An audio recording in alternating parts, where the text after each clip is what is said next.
உலகம் முழுவதும் இருக்கும் தமிழர்களுக்கு என்னுடைய முதல் வணக்கம். அதாவது தமிழரை நோக்கி தமிழர் பயணம் சொல்லி ஒரு சேனலை கொஞ்சம் நம்ம புதுசாக உருவாக்கியிருக்கோம். தமிழ் கோயில்கள், தமிழ் கலாச்சாரம் இதில் இருக்கக்கூடிய அனைத்து விஷயமும் நம்மளுடைய சேனலில் வரும். மறக்காமல் தமிழர் பயணம் சேனலை வந்து மறக்காமல் சப்ஸ்கிரைப் பண்ணி ஃபாலோ பண்ணி முடிஞ்ச அளவுக்கு தமிழர் எங்கெங்கே இருக்காங்களோ அவங்களுக்கு எல்லாத்தையும் இந்த வீடியோவில் வரக்கூடிய விஷயங்களை ஷேர் பண்ணுங்கள்.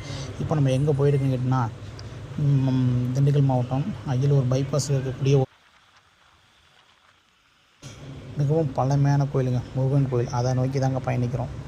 நம்ம பைக்கிலே ட்ராவல் பண்ணிகிட்ருக்கோம், அதனால் உங்களுக்கு நமக்கு தெரியாது. இதில் ஹைவேல நம்ம பாசிங் பண்ணும்போதே லெஃப்ட் சைடில் பாருங்கள், ரைட் சைடில் பாருங்கள், பயங்கர துல்லியமாக தெரியுங்க. குறைஞ்சது எனக்கு தெரிஞ்ச ஒரு 80 அடி அவங்க இருக்குங்க. அந்த சிலை, முருகன் சிலை வந்து வேறு லெவலில் இருக்குங்க. நம்ம ஊர், ஆனால் நான் இருக்கிற நம்ம ஊருக்கு அந்த ஊருக்கு கொஞ்சம் ஒரு 3 கிலோமீட்டர் வித்தியாசம் தாங்க. ஆனால் கோயில் பார்க்க மிக பிரம்மாண்டமாக இருக்குங்க. தைப்பூசத்தப்பெல்லாம் வேறு லெவலில் இருக்குங்க. நம்ம பழனி முருகன் கோவில் மாதிரியே இருக்குங்க. அந்த அளவுக்கு பயங்கரமாக இருக்கும். 6 படி முருகன் கோயில்னு இதுவும் சேர்க்கலாம், ஆனால் சேர்க்க மாட்டாங்க. ஏன்னு கேட்டிங்கன்னா, ஏன்னா சின்ன முருகன் கோயில் தானே அப்படின்னு சேர்க்க மாட்டாங்க. ஆனால் கோயிலை பார்த்தே நான் நீங்களே மறந்து போயிடுவீங்க. இந்த கோயிலுக்குள்ளே போனீங்கனாலும் இன்னும் பல விஷயங்கள் உள்ளே புதைந்து கிடக்குதுங்க. பார்க்கவே மிக அற்புதமான கோயிலுங்க. பார்த்தீங்களா, வேறு லெவலில் இருக்குதா இல்லைங்களா? ஃபாலோ பண்ணுங்கள் முடிஞ்ச அளவுக்கு. சப்ஸ்கிரைப் பண்ணால் மறந்துடாதீங்க.